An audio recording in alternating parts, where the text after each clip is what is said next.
ನೀನು ಕಾರಣೆ. ಅದು ಹೇಗೆ ತಾಯಿ? ಹಿಂದೆ ದೇವಾಸುರ ವೇದದಲ್ಲಿ ನಾನು ನಿಮ್ಮ ತಂದೆಗೆ ಮಾಡಿದ ಸಹಾಯಕ್ಕೆ ಮೆಚ್ಚಿ ನಿಮ್ಮ ತಂದೆಯವರು ನನಗೆ 2 ವರಗಳನ್ನು ಕೊಟ್ಟಿದ್ದರು. ಆ ವರಗಳನ್ನು ಈಗ ಕೇಳಿಕೊಂಡೆನು. ಏನೆಂಬುದಾಗಿ ಕೇಳಿಕೊಂಡಿದೆ? 1ನೇ ವರಕ್ಕೆ ರಾಮಚಂದ್ರನಿಗೆ ನಿಶ್ಚಯವಾಗಿರುವ ಪಟ್ಟಾಭಿಷೇಕ ನಿಲ್ಲಬೇಕು. ಆ ಪಟ್ಟಾಭಿಷೇಕ ನಿನಗಾಗಬೇಕೆಂದು ಕೇಳಿದೆನು. 2ನೇ ವರಕ್ಕೆ ರಾಮಚಂದ್ರನು ಜಟಾವರ್ಕಲ ಧಾರಿಯಾಗಿ 4 ಮಡಿಯನ್ನು ಪುರ ಪ್ರವೇಶವಿಲ್ಲದೆ 14 ವರ್ಷಗಳ ಕಾಲ ವನವಾಸಕ್ಕೆ ಹೋಗುವುದಕ್ಕೆ ತಂದೆಯ ಮಾತನ್ನು ನೆರವೇರಿಸಿದ್ದಾಗಿ ರಾಮ ಲಕ್ಷ್ಮಣ ಸೀತೆ ಸಮೇತರಾಗಿ ವನವಾಸಕ್ಕೆ ಹೋದರು. ಅದೇ ಅವಸರದಲ್ಲಿ ನಿನ್ನ ತಂದೆ ಸ್ವರ್ಗಸ್ಥರಾದ ಮಗನೇ ಏನು ರಾಮಚಂದ್ರನಿಗೆ ವಿಶಿಷ್ಟವಾದ ಪಟ್ಟಾಭಿಷೇಕವನ್ನು ತಪ್ಪಿಸಿ ಎನಗಾಗಬೇಕೆಂದರು.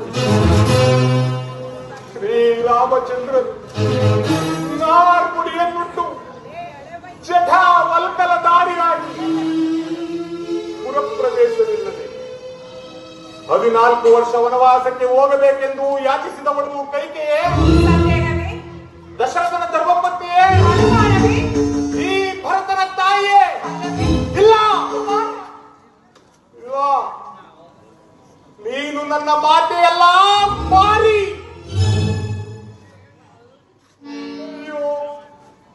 ಅಯ್ಯೋ, ಮಾರಿ ಉದರದಲ್ಲಿ ಮನುಷ್ಯನು ಉದ್ಭವಿಸಿದರೆ ಈ ಪ್ರಶ್ನ ನೀತಿ ಕೈಕೆಯ ಗರ್ಭದಲ್ಲೂ ಈ ಭರತನ ಉತ್ಪತ್ತಿಯಾಯಿತೆ.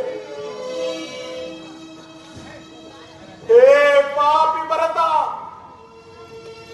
ನೀನು ಮಾಡಿದ ಯಾವ ಪಾಪಕ್ಕಾಗಿ ಈಕೆಯ ಗರ್ಭದಲ್ಲಿ ಜನಿಸಿದೆ?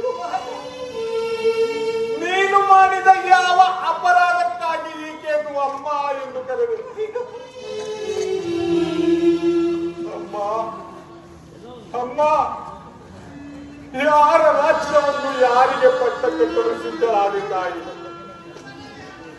ತನ್ನ ಹೆತ್ತ ತಾಯಿ ಕೌಸಲ್ಯ ಮಾತೆಗಿಂತಲೂ ಅತಿಶಯವಾದ ಪ್ರೀತಿಯನ್ನು ನಿನ್ನ ಮೇಲೆ ಇಟ್ಟಿದ್ದನಲ್ಲ ನನ್ನ ಅಣ್ಣ ರಾಮನು.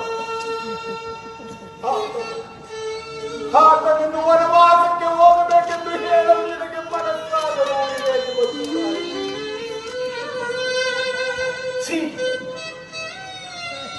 ಅಮ್ಮ ಎಂಬ ಶಬ್ದಕ್ಕೆ ನೀನು ಹೊರಗಡೆ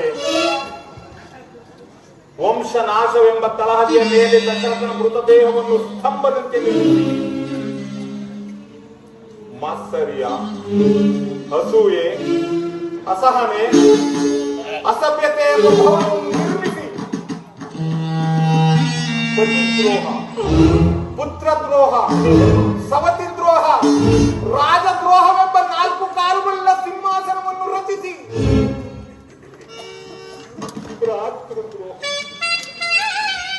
ಭ್ರಾತೃದ್ರೋಹ ಎಂಬ ಚಕ್ರವಾಗಿ ಕುಳ್ಳರಿಸಿ ಸಂತೈಸಲು ಮನೆ ಮಾಡಿದೆ. ಏಕೆ ತಾಯಿ? ಏಕೆ? ಛೀ ಪಾಪಾತ್ಮಳೆ, ನಿನ್ನನ್ನು ಹೀಗೆ ಬಿಟ್ಟಿದ್ದೇ ಆದರೆ